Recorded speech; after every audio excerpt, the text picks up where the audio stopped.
Campaigner Alastair Campbell is with me here out on the Green in Westminster. Nigel Farage, if we track back in history, you are the agent of where we are now. Your allies in the Tory party have tried to behead the Prime Minister, and of course a Brexit deal you don't like is in trouble in the Commons. Pleased with your handiwork? Well, it would be nice, wouldn't it, if the Prime Minister just simply kept her promises. I mean, this isn't just about the referendum, that people voted in. It's also about a general election in which she could not have been clearer. In her manifesto, we weren't just leaving the European Union, we were leaving the single market and the customs union too. She's the one that actually has betrayed voters who put their trust in her. This deal is a terrible deal. It's the worst deal in history, and ever since she agreed to the backstop, to think that we're going to go into something that we can't unilaterally get out of, I think the Eurosceptics in the Tory party had to try to get rid of her, but it's pretty clear to me they've failed. Alastair Campbell?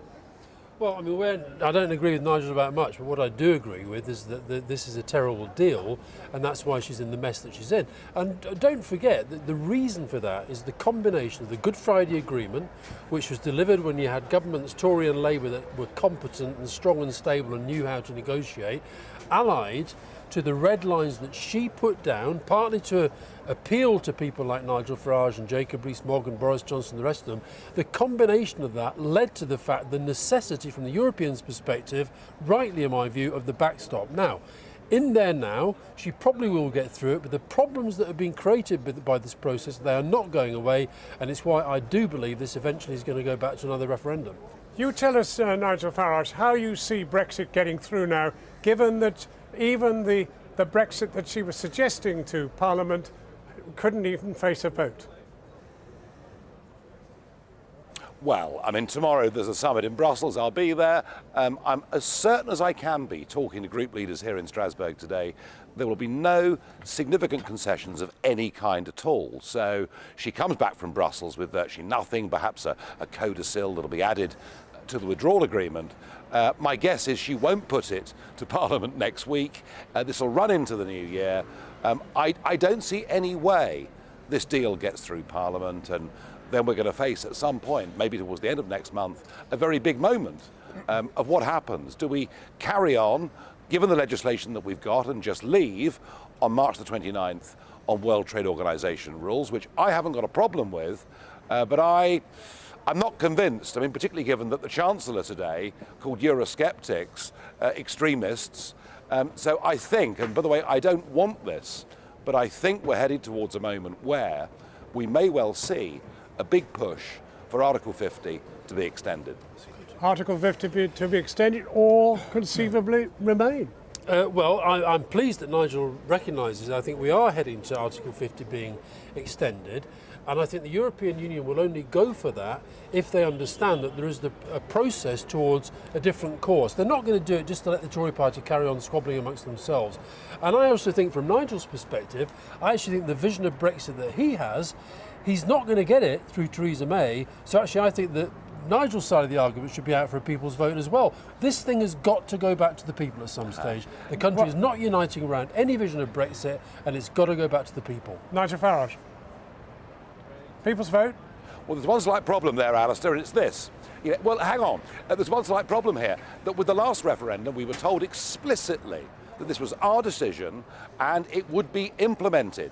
That was then backed up in a general election, 85% of people voting for parties that wanted to leave. And Alastair, the idea that we have a second referendum, why wouldn't you simply ignore that referendum the way you have the first one? The whole problem with this, though, Nigel, is you did not have a plan. You and your people fought for this Brexit for years and years and years and years. We voted to leave. Yes, but you didn't have a plan for what that means. And the government has tried to make sense of it, and they've not been able to do so.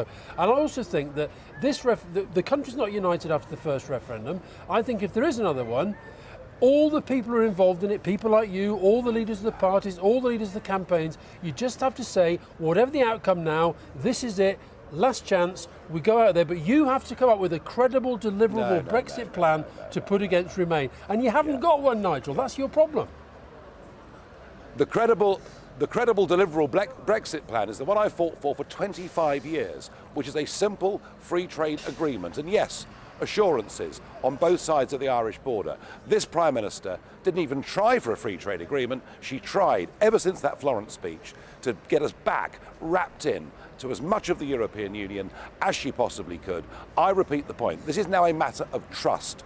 And we have far too many people in our political, media and business classes willfully disregarding the greatest democratic exercise in the history of our nation. And to ask us to do it again because you don't accept the result fills me with no confidence that when Leave wins a second referendum, as it would by a bigger margin, that you would change your position one iota. Well, if you're so confident, why not go for it? And I don't think you are confident, because I think actually you do. Because you'd ignore it. No, it's not down to me. And also, you talk about this being some kind of elite. You'd ignore it. This would be about You're not the a Democrat. people. This would be about the people saying whether the mess that you've helped create is what they want to proceed with. And they don't, Nigel, and you probably deep down you know it. We had this last time. No, I don't agree with that at all. In fact, actually what I'm seeing is a lot of people out there so disgusted by this whole process, so disgusted by our political class that they would vote to leave again. I think in much bigger numbers. This thing about you not being the that is political not class. the point. You cannot do this. You cannot do this. You cannot lie to the people on this scale. You simply don't accept the democratic will of the British people, and that of itself is a disgrace. It's 903 days since the referendum. We've had an election since then.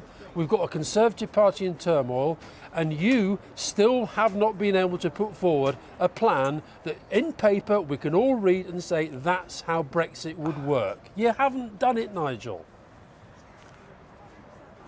Alastair, I want us to be an independent countries. And independent countries so do I. That's make what their we own are. laws, control their own borders, choose their own friends around the world. That is what the Brexit vote was about. Us being a free, independent we haven't got any country, friends around the world. Not governed by a bunch of old men in Brussels. And the one point of agreement is that Mrs May is messing this argument up from both sides by trying to please everybody, and in the end, pleasing absolutely nobody. But that's why I'm saying, if you're confident and if they're screwing up to the extent that they are, you get behind another referendum and let's see what people really think. Because let's be honest, Nigel, nobody voted for this and the third one as well. And the third referendum, and the fourth referendum. You will never accept a democratic result against this set of institutions. You will never accept it. You didn't last time. Why should we believe you? Why should we believe you? Well, sorry, I thought John's opted out of this debate because I've explained to you, Nigel, the difference between the Brexit that you promised, the Brexit that Boris Johnson promised. They're all different, and now people know. Brexit is Brexit. Now people, Brexit is Brexit means nothing. Theresa May's found that. You have not explained to the country how your Brexit would actually work and how it wouldn't make people poorer and make this country weaker. And the reason for that is because you know it's that you can't. It's the Brexit, Alastair, we all agreed on.